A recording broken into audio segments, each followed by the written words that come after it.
கோலாலம்பூரில் நடைபெற்று முடிந்த 47வது ஆசியான் உச்சநிலை மாநாடு குறித்த பிரிகத்தான் நேஷனல் தலைவர்களின் குற்றச்சாட்டுக்கள் அடிப்படை இல்லாததும் பொறுப்பில்லாததும் ஆகும்.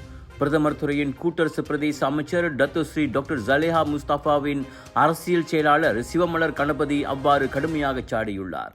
பிரிகத்தான் நேஷனல் தலைவர்களின் கருத்துகள் அனைத்துலக ராஜதந்திர நெறிகள் பற்றிய அவர்களின் அறியாமையையும் குறுகிய அரசியல் நோக்கத்தையும் வெளிப்படுத்துகிறது.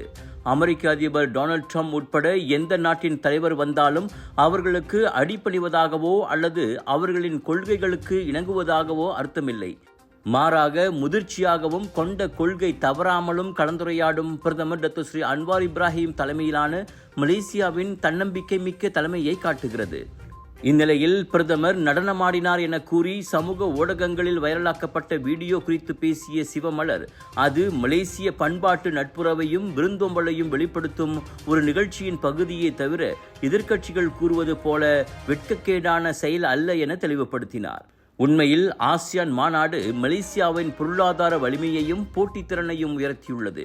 எனவே மலேசியா அதன் இறையாண்மையை இழந்துவிட்டதாக கூறுவது எதிர்க்கட்சியினரின் அரசியல் தூண்டுதல் மட்டுமே என அவர் சுட்டிக்காட்டினார். மலேசியாவின் குரலுக்கு உலக அரங்கில் மதிப்பும் மரியாதையும் கிடைப்பதை அரசாங்கம் தொடர்ந்து உறுதி செய்யும். ஆகவே எதிர்க்கட்சிகள் நாட்டு மரியாதையை குலைக்கும் பொய்யான அரசியலை நிறுத்த வேண்டும் என சிவமலர் தனது அறிக்கையில் தெரிவித்தார். Dreaming of a getaway? Make it real with MH Holidays. Every booking gives you up to 30% savings, extra baggage allowance,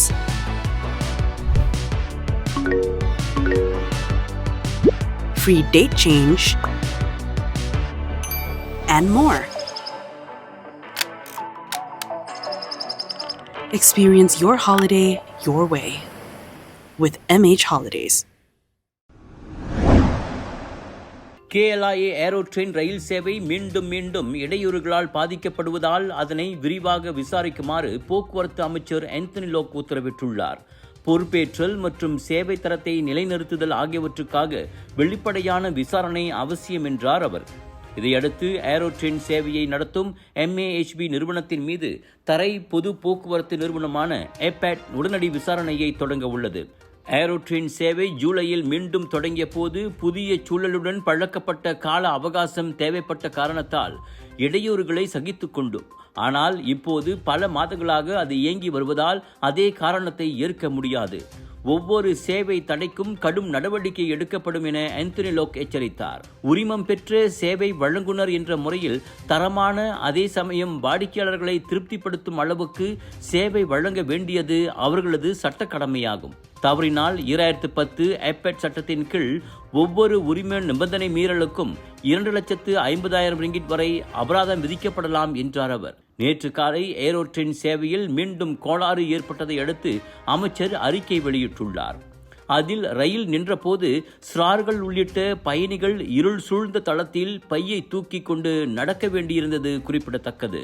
விலையோ மலிவு, செலவோ குறைவு, தரமோ உயர்வு, மனமோ நிறைவு. மக்களின் தேர்வு என்ரிகோஸ் முழு ஆடை சத்துள்ள பால்மாவு.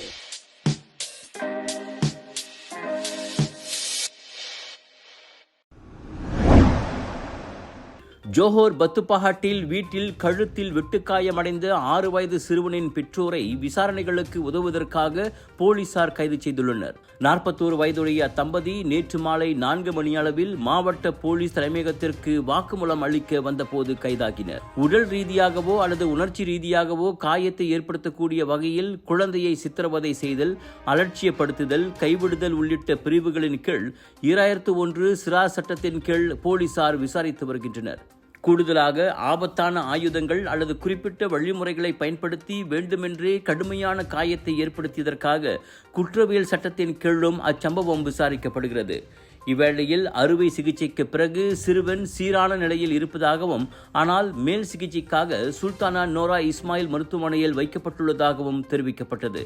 சம்பவத்தன்று அதிகாலை 5:30 மணிக்கு தூங்கி எழுந்த போது தனது மகன் கழுத்தில் அறுபட்டு இரத்த காயங்களுடன் இருந்தது கண்டு தாய் அதிர்ந்து போனார்.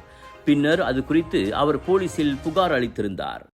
எல்லா நோய்களுக்கு முக்கிய காரணம் ரத்த ஓட்டம் சரியா இல்லாததுங்க. குறிப்பா தலைவலி, உடம்பு வலி, கால் மறுத்து போறது, வசதியா இருக்கிறது, மூச்சு திணறல் மற்றும் பல.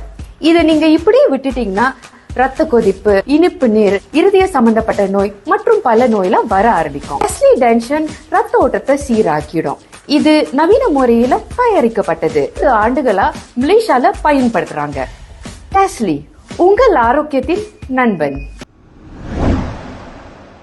காஜாங்கில் 40 வயது ஆடவர் ஒருவர் தனது 17 வயது முன்னாள் காதலியின் அந்தரங்க புகைப்படங்களை வாட்ஸ்அப்பில் பகிர்ந்த சந்தேகத்தில் போலீசாரால் கைது செய்யப்பட்டுள்ளார்.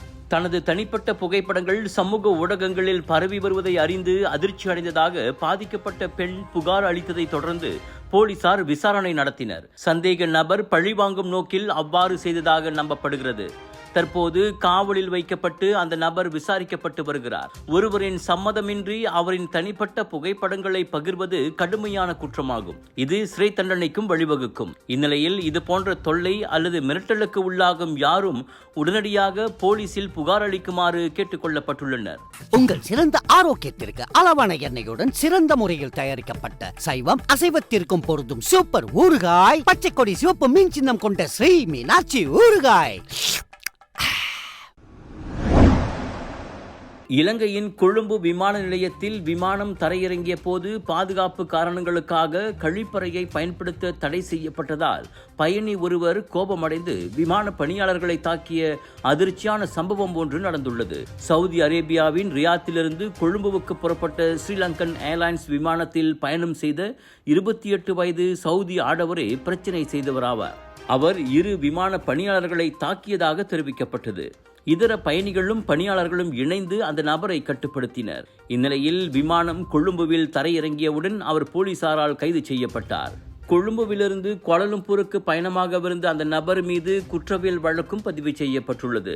தாக்குதலுக்கு உள்ளான பணியாளர்கள் மருத்துவ சிகிச்சை பெற்றனர். காய விவரம் எதுவும் வெளியிடப்படவில்லை.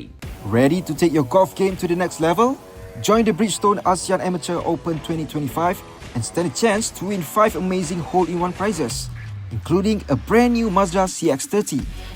Don't miss out. Register now at bridgestoneasianamateur.com. பிரேசிலின் ரியோ டி ஜெனிரோவில் போதைப்பொருள் கும்பல்களுக்கு எதிராக வரலாற்றிலேயே மிகப்பெரிய அளவில் நடத்தப்பட்ட போலீஸ் அதிரடி சோதனையில் குறைந்தது 64 பேர் உயிரிழந்துள்ளனர். 80க்கும் மேற்பட்டவர்கள் கைது செய்யப்பட்டுள்ளனர்.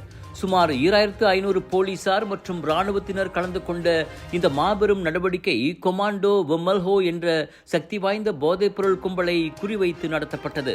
சோதனை அதிகாரிகளுக்கும் போதைப்பொருள் கும்பலுக்கும் இடையில் ரியோவின் வடக்கு பகுதியில் உள்ள பல குடிசை பகுதிகளில் கடுமையான துப்பாக்கிச் சண்டை நடந்தது. நேரில் பார்த்த சாட்சிகள் அதை போர்க்களம் என விவரித்தனர். பதற்றத்தில் பள்ளிகளும் போக்குவரத்து சேவைகளும் முடக்கப்பட்டன. இந்நிலையில் கொல்லப்பட்டவர்களில் சிலர் பொதுமக்களாக இருக்கலாம் என கூறி மனித உரிமை அமைப்புகள் விசாரணை கோரியுள்ளன. ஆனால் ரியோ மாநில ஆளுநரோ அதை போதைப்பொருள் பயங்கரவாதத்துக்கு எதிரான போராட்டம் என வர்ணித்துள்ளார். விமர்சகர்கள் தரப்பில் இது பிரேசிலிய போலீஸ் மெல்ல இராணுவமயமாக்கப்படுவதை காட்டுவதாக குற்றம் சாட்டுகின்றனர்.